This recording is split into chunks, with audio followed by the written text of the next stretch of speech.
नमस्कार.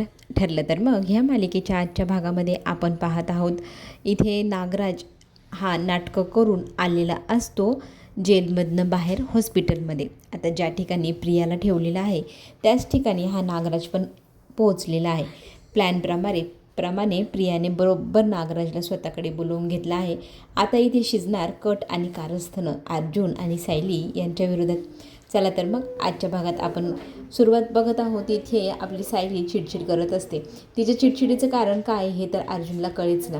तर सुरुवातीला ती विचारत असते की काय करूया, त्या प्रियाने जर काही हल्ला केला किंवा काही तिने म्हणजे एखादा प्लॅन बनवला, कोणाला त्रास दिला तर ह्या गोष्टीवरती काय करावं ह्या विचारात डीपमध्ये ती असते. तरी ते अर्जुन तिला सांगत असतो तू एवढा विचार त्या बाईचा करू नको, काहीच उपयोग होणार नाही त्या बाईचा विचार करून.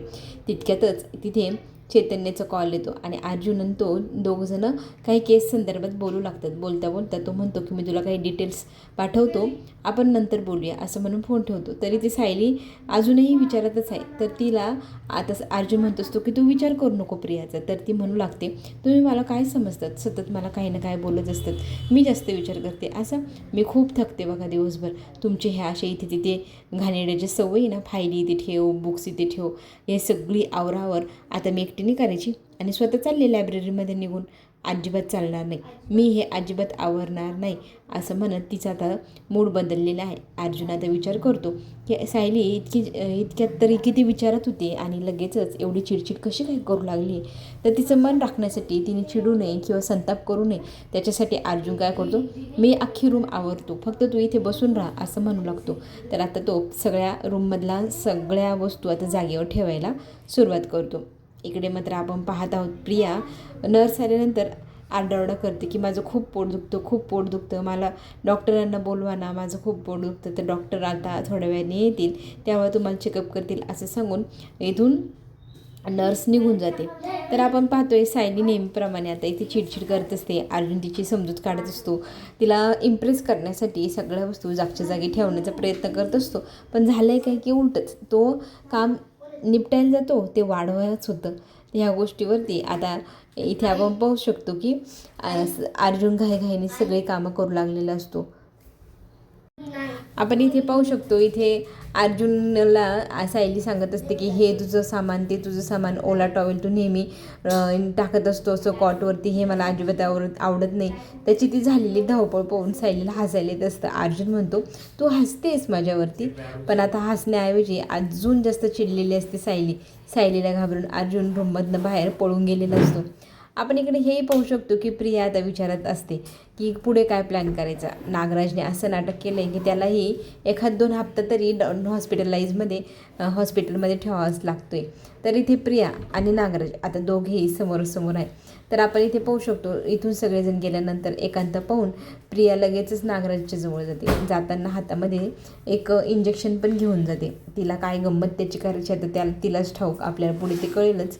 आता रिकामं इंजेक्शन घेऊन ती नागराजच्या दिशेने निघाली. नागराज एकदम गाढ झोपेत असतो.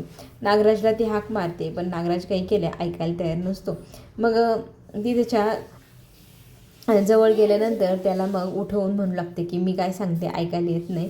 तर तो तिला म्हणू लागतो की काय तुझं काय आहे मध्ये मध्ये. तर ती त्याला म्हणू लागते अरे तुझ्यासाठी किती भारी इंजेक्शन आणले मी, म्हणजे कशी तुला अक्कल येईल इंजेक्शन मारल्यावर. तो ताडकन उठून बसतो. ए बाई डोक्यात पाणी बिनी झाले की काय, काहीही करू नको. तर आपण इकडे पाहू शकतो नागराज आणि आता प्रिया दोघं मिळून तिथे आता कट कारस्थान शिजवताना पाहायला मिळेल. पुढे काय करायचं, महिपत बाबा तिकडं बाबा होऊन बसलाय. तर आता तो आपल्याला भेटायला कधी येईल आणि पुढचे प्लॅन कधी बनतील. तर आता इथे प्रियाने फोन घेतलेला असतो आणि फोनवरती काही मेसेज टाकलेले असतात. महिपतला लवकरात लवकर मीटिंग करायची, भेटण्यासाठी बोलवलेलं असतं. दुसरीकडे आपण इकडे पाहू शकतो की अर्जुन इतका घाबरलेला असतो, सतत सायली चिडते, मध्येच बोलते, मध्येच हसते. ह्या सगळ्या मूड स्विंग्समुळे त्याला टेन्शन आलं आहे की काही वेगळं तर घडणार नाही ना. आणि सायलीचा असा मूड पहिल्यांदाच बघतोय. तरी ते आपण पाहतोय की कल्पना फार हसू लागते की काय यार, किती घाबरतो तुझ्या बायकोला तू. तर तो म्हणतो की नाही, ती जास्तच चिडली ह्या वेळेला. दरवेळेला एवढी चिडत नाही. तर अस्मिता पण म्हणते बापरे अर्जुन, तुझं तर बोका होऊन बसलाय रे, कसं झालाय तू. तर आता आपण इथे पाहतोय सगळेजण इथे गप्पा मारत असताना सायली दबकत दबकत दारामध्ये येते आणि तिथून वाकून अर्जुनला हाका मारू लागते. अर्जुन तिच्याकडे पाहतही नाही. तर अर्जुनला ती जवळ येऊन म्हणू लागते की सॉरी, मी जरा जास्तच रागवली, मलाच कळेना मी असं का करत होते. तर अर्जुनला इथे जरा हायसं वाटू लागतं. कारण आता सायली बोलता बोलता अक्षरशः रडू लागलेली असते की मी जरा जास्तच रागवायला लागले, मलाच कळेना मी अशी का वागत आहे, मला असं नव्हतं करायचं पण मी का केलं तेच कळेना. तर ती सॉरी म्हणता म्हणता रडू लागते. तिचं रडणं पाहून अर्जुन तिच्याजवळ जातो, तिला जवळ घेतून रडणं बंद कर सांगतो. तर त्या दोघांमधली ही जी गंमत आहे ना, ती पाहून अस्मिता आणि कल्पना दोघी हसू लागतात आणि म्हणू लागतात की अरे प्रेग्नन्सीमध्ये मूड स्विंग्स होतात, पण एवढे होतात असं नव्हतं माहिती, पण झालेच आहे, पण आता सांभाळून ते घ्यावंच लागेल. तर आपण इकडे पाहतोय अश्विन आलेला असतो घाई गडबडीत मोबाईलमध्ये. त्याने एक रील पाहिली, ती रील असते महिपत बाबाची. आता महिपत बाबाला मिलियन्समध्ये व्ह्यूज आहे आणि तो बाबा अगदी भक्तांचा लाडका महाराज झाला आहे आणि त्या महाराजाकडे चमत्कारिक अशा गोष्टी पण आहे. ते चमत्कार पाहून लोक त्यांना फार मानतात. हवं ते देऊन त्यांच्याकडून चमत्कार घडवून घेत आहे, स्वतःची प्रगती करून घेत आहे.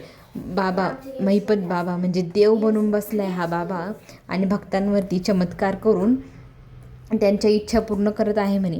तर हे सगळं ऐकल्यानंतर सगळ्यात मोठा शॉक सगळ्यांना बसलेला असतो आणि त्याच्या रील्स पाहून तर सगळेजण हैराण आहे की असं कसं झालं, महिपतने हा कोणता नवीन धंदा शोधून काढला आहे आणि लोकांना इतकं कसं काय वेड लागू शकतं एखाद्या व्यक्तीचं, हाही प्रश्नच आहे. पण आता तो बाहेर आहे, तो महाराज आहे, बाबा बनला आहे, देव बनून लोकांच्या गळ्यात ताईत बनून बसला आहे. आता त्याच्यावरती लक्ष ठेवायला हवं असं सायली जेव्हा बोलते ना, तर अर्जुन म्हणतो लक्ष वगैरे तू काही ठेवायचं नाही, तू फक्त आणि फक्त तुझ्या आणि बाळाची काळजी घ्यायची, बाकी काय करायचं काय नाही ते आम्ही पाहिलं आहोत, तू फक्त तुझ्या आणि बाळाची काळजी घेत घरी आराम करायचा. सायलीला अर्जुनने ह्या सगळ्या गोष्टींपासून दूर राहायला सांगितलेलं आहे आणि त्याची ही जी गोष्ट ऐकल्यानंतर कल्पना आणि अस्मिता त्याच्यावरती चर्चा करू लागतात की काय कशी वागतात लोक, कशी समाजात लोक अशा व्यक्तीला चांगलं मान आणि स्थान देऊ शकतात. तर इकडे आपण पाहतोय नागराज आणि प्रिया महिपत आल्यानंतर काय काय करायचं ते ठरवत असतात आणि त्यातली त्यात आता सायलीच्या आश्रमात 2 मुलींचे फोटो आहे ना, त्यातली एक मुलगी सायली पोचण्या अगोदरच तिथून ती गायब करायची. सायलीजवळून तिची आई वडील तिला घेऊन जात आहे असं दाखवायचं आणि ती मुलगी सचिनच्या ताब्यात द्यायची. सचिननी ताब्यात घेतल्यानंतर मग आपण पाहतोय की त्या मुलीचं काय करायचं. मग तिथे प्रिया सांगू लागते सचिननी त्या मुलीची चांगलीच किंमत ठरवलेली, तो तिला आंतरराष्ट्रीय बाजारामध्ये विकणार आणि तिची किंमत मिळवणार. तर आता हे सगळं ठरलेल्याप्रमाणे आता हे सगळं घडणार आहे. सचिन ते घडवून आणणारच आहे आणि ज्या वेळेला हे सगळं कोणी केलं आहे किंवा ही मुलगी कुठून गायब झाली हे ज्या वेळेला कळेल ना, तर त्यावेळेला सायलीच्या आश्रमाचं नाव येणार. मग आश्रम चालवणारी व्यक्ती सायली, मग सायलीला पकडल्या जाणार आणि ह्या सगळ्या प्रकरणात सायली चांगलीच गुरफटली जाणार. तिच्यासोबत अर्जुनलाही चांगला धडा शिकायला मिळणार आणि ह्या सगळ्या गोष्टीचं खापर आपण व्यवस्थितपणे अर्जुन आणि सायलीवर फोडायचं. नागराजला ही कल्पना फारच आवडलेली आहे, पण आता ते अंमलात आणताना काय करणार आहे असा नागराजचा प्रश्न. तर प्रिया म्हणते आमची आधीच प्लॅनिंग झालेली आहे काय करायचं आणि काय नाही, त्यामुळे तुम्ही टेन्शन घेऊ नका, सगळी प्रोसेस आता सुरू होईल. आता टिक 1 टिक 2 असं करत आता इथे संकट जवळ येत चाललं आहे अर्जुन आणि सायलीच्या.